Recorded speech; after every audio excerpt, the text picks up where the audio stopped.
Honorable Financial Secretary Paul Chen, Mr. Tan Yapo, Mr. Eddie Yu, Madam Selina Yan, Commissioner Wang, Madam Julian Leong, Director General Wang Xing, ladies and gentlemen, distinguished guests, good morning. On behalf of Hong Kong GFA, I would like to extend my warmest welcome to all of you for attending this 6th annual meeting of Hong Kong Green Finance Association. I heard from my team that at least 500 people have registered to attend in person, and more than 1,000 people are attending online. This makes this gathering the largest of GFA event since our inception in 2018. Over the past few years, despite many challenges such as COVID, Hong Kong has made tremendous progress towards developing a global green finance hub. With strong government leadership, Hong Kong has become one of the largest and most dynamic green bond markets and has innovated a range of green financial products, including green loans, sustainability linked products, ESG products, and more recently, carbon credits traded on the core climate. Hong Kong has also played an important role in driving adoption of international sustainable finance standards such as the Common Ground Taxonomy and the ISSB reporting framework. We're also proud to see that Hong Kong is becoming a hub of sustainable finance knowledge, and many institutions, including GFA, are already providing training services. In all these areas, Hong Kong GFA and its members have made their important contributions. As of now, Hong Kong GFA has developed a membership of over 106 organizations, which include most of the financial service providers and also third-party service providers related to green finance. Over the past 12 months, Hong Kong GFA has organized and supported over 120 events. I was telling my colleague last year that you did 100 events already and no need to go up, but they made it another 20% increase. And these events were organized for the purpose of building capacity for the industry, producing research reports and policy recommendations, and organizing dialogues between industry and the public sector, and also between GBA cities. These events also make us one of the most dynamic financial associations in the world. In the area of capacity building, last year, GFA has co-organized in total 5 green and sustainable finance certificate programs in collaboration with Hong Kong UST and Hong Kong FSI. The programs are acknowledged as eligible programs under the Pilot Green and Sustainable Finance Capacity Building Support Scheme, and also GFA is accredited as a SFC Continuous Professional Training Provider, CPT, which is this one that Chowny has advertised. Since accreditation, Hong Kong GFA has organized at least 8 CPT events. And if we add it today, it's going to be 9 CPT events with over 1,000 participants from the industry.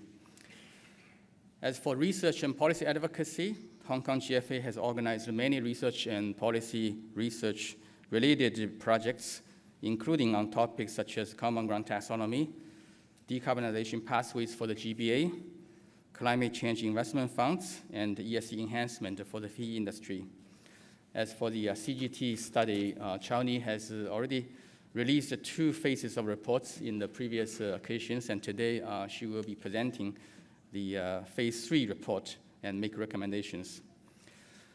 Over the past year, Hong Kong GFA was also the presidency of the GBA GFA, which is the Greater Bay Area Green Finance Alliance. And this alliance has organized 7 working groups on several cross-border issues such as harmonization of sustainable finance standards, mutual recognition of ESG services, joint efforts to launch PEs, and establishing an ecosystem for green technologies.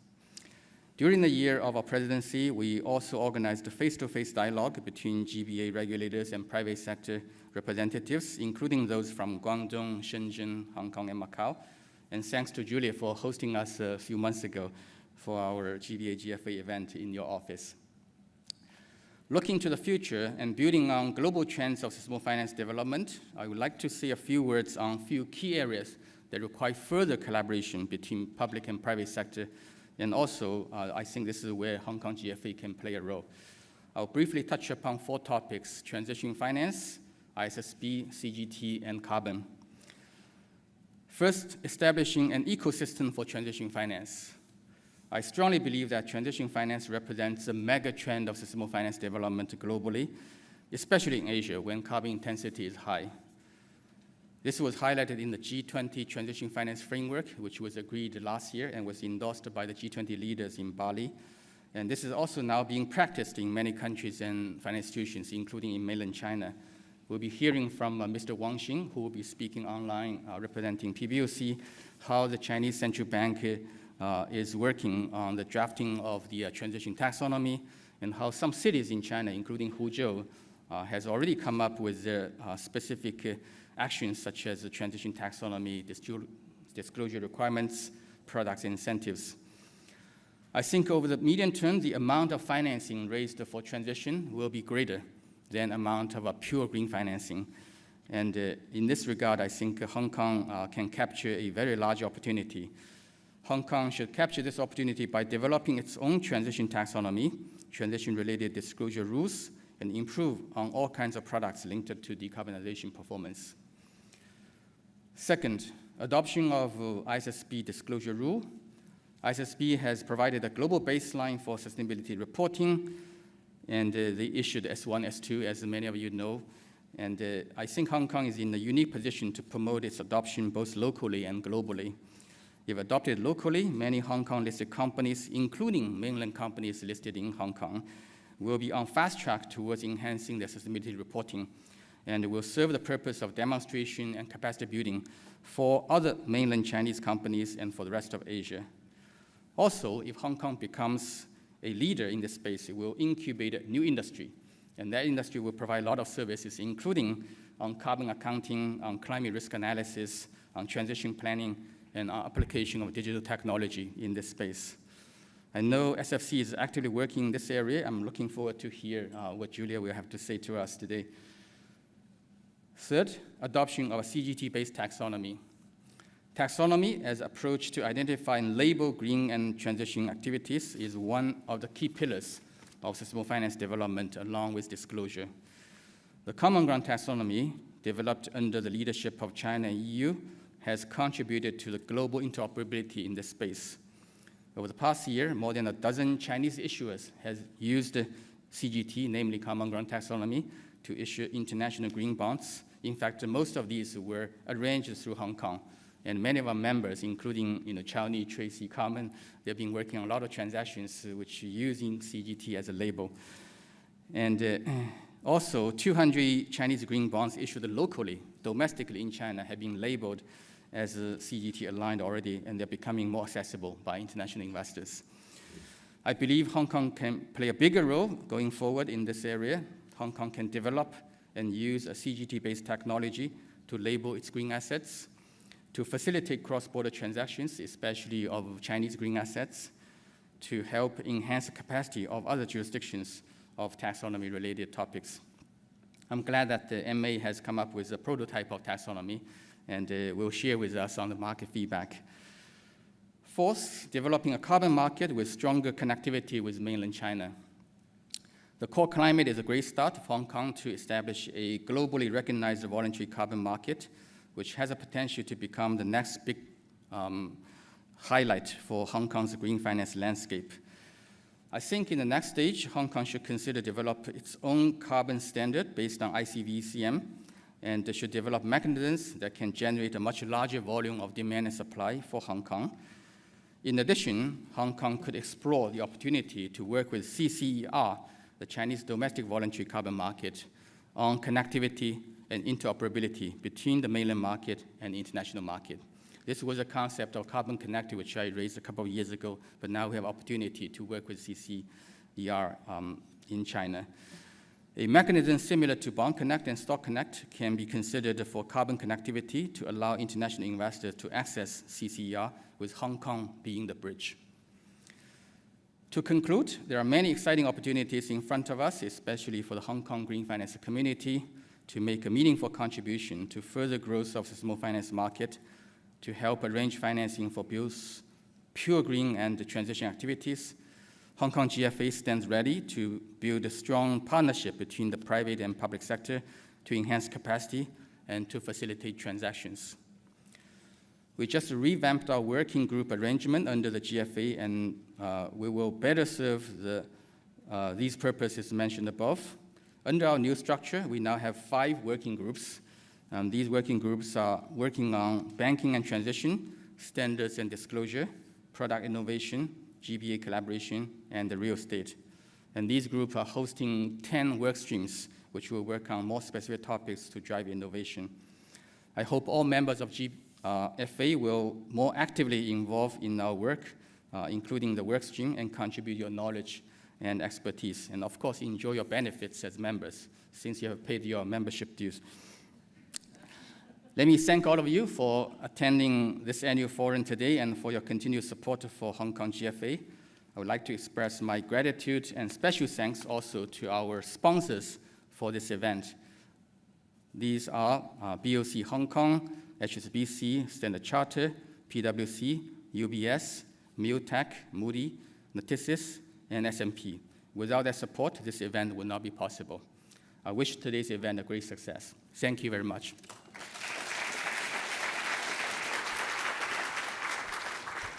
Thank you very much, Dr. Ma. Substantial progress indeed, and more to look forward to. Next, let's welcome the Honorable Mr. Paul Chan, Financial Secretary of the Government of Hong Kong Special Administrative Region, for his keynote opening. Let's hear from him about Hong Kong's ambition and action. Over to you, Thank you. Financial Secretary. Thank you. Dr. Ma, Tan Yap Po, Fu Rang, distinguished speakers and guests, ladies and gentlemen, good morning. It is my pleasure to be here once again at the annual forum of the Hong Kong Green Finance Association, the 6th edition. Today's forum agenda is smartly captured in its theme, Transition to Net Zero, from Ambition to Action. It will cover a wide range of important topics relating to Hong Kong's green future. We will discuss the concrete plans by both the mainland and Hong Kong to achieve net zero. We will also examine the significance and effectiveness of carbon pricing and trading, the latest green tech trends, and the prospects of Hong Kong becoming an international green tech and green finance center. I'm confident that this forum will provide us with inspiring and insightful perspectives, enabling policymakers and professionals in the financial, technology, and academic fields to contemplate the necessary actions and solutions for Hong Kong's, and indeed, the Greater Bay Area's green journey. Green is a global agenda. Governments around the world are putting a priority on carbon reduction and net zero transition plans.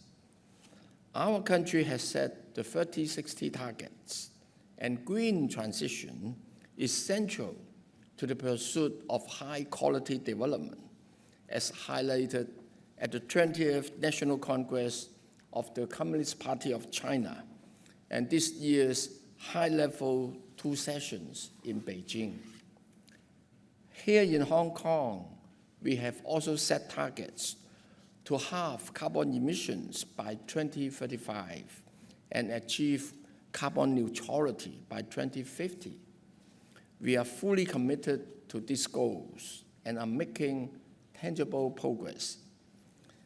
As the world moves towards green transition, the need for funding in this sector is growing rapidly. In this year's budget, I have set out my vision for Hong Kong to become an international green tech and green finance center. We are making quick strides to seize the immense opportunities ahead. Today, I'm pleased to share some of the progress we have made to date. Hong Kong is already Asia's green finance hub. Last year, the total amount of green and sustainable debt arranged or issued in Hong Kong exceeded $80 billion. up more than 40% compared to the year before, with green bond issuance accounting for about 1/3 of the entire Asia market. This substantial volume demonstrates Hong Kong's leading position as a preeminent platform and service provider in the region. Mainland entities and companies trust Hong Kong for green financing. That also includes provincial and municipal authorities. For the past few years, the Shenzhen Municipal People's Government and the Hainan Province Municipal Government issue altogether 20 billion RMB in green, blue, sustainability, and social bonds here. And we are keen to contribute to global green transition. We welcome countries from ASEAN, the Middle East, and countries along the Belt and Road to make use of Hong Kong's world-class financial services. In May this year, the Hong Kong Mortgage Corporation, Hong Kong's pilot infrastructure loan-backed securities worth about $400 million. The securities cover 25 projects in the Asia Pacific, Middle East, and South America. Among them, about $100 million of assets was relating to green and sustainable development, as well as social responsibility projects. In February this year, we have also experimented with the world's first government tokenized green bond. The issuance was based on blockchain technology, which significantly shortened the settlement process from typically 5 days to 2 days. That highlights Hong Kong's ability to apply financial innovation to the bond markets and green finance. Carbon trading is also a crucial instrument in advancing decarbonization. Core Climate, the international carbon market under Hong Kong Stock Exchange, was launched a year ago in October. It is the world's sole market for settling voluntary carbon credits in both Hong Kong dollars and renminbi. And the number of participants in Core Climate has tripled to nearly 70 since its launch. As for green tech, we can believe in Hong Kong's potential. Our foundation in basic research is strong, with 5 universities ranking among the top 100 globally. In many scientific fields, such as medicine, biotech, and AI, we are at the forefront of innovation. Green tech is thriving with numerous research teams and startups in our universities, as well as in Science Park and Cyberport. Many have come up with innovative solutions which are now selling in overseas markets. A team at City University, for example, drew inspiration from the biological structure of ants living in the Sahara Desert and developed a coating for building exteriors. This innovative solution can reduce interior temperatures by 6 to 8 degrees Celsius, saving up to 40% of electricity consumption. The Hong Kong SAR government was indeed among the first to adopt the product, which has now been exported to ASEAN countries and beyond. Another remarkable example is a science park startup that has developed 3D printed ceramic coral reef plates. The plates aid in the regeneration of coral reefs, contributing to carbon sequestration. The startup, I'm also pleased to note, has established a production base in the United Arab Emirates. The innovation and technological strengths of Hong Kong will be further boosted by deepening collaboration with our sister cities in the Greater Bay Area. In fact, the Shenzhen, Hong Kong, and Guangzhou Science and Technology Cluster has ranked second globally for 4 consecutive years in the annual Global Innovation Index by the World Intellectual Property Organization.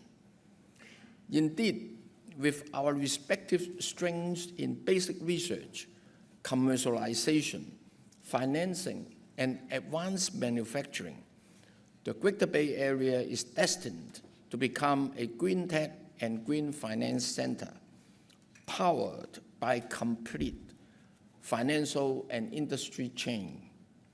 To fast-track this development, we have set sight on attracting strategic enterprises, those with cutting-edge technologies, to settle here in Hong Kong so that we can create a more vibrant ecosystem.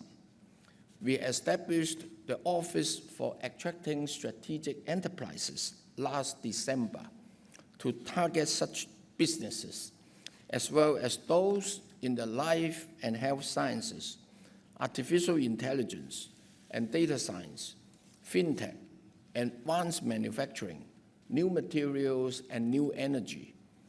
Today, we have attracted some 30 such enterprises. Collectively, they will make an initial investment of some 30 billion Hong Kong dollars, creating about 10,000 jobs, the majority of which will eventually settle in the northern metropolis. Ladies and gentlemen, Hong Kong is well positioned to seize the opportunities presented by the global green transition. I'm delighted to see so many distinguished guests and experts at this forum today. I believe your valuable insights and advice will inspire new ideas and create more opportunities for collaboration.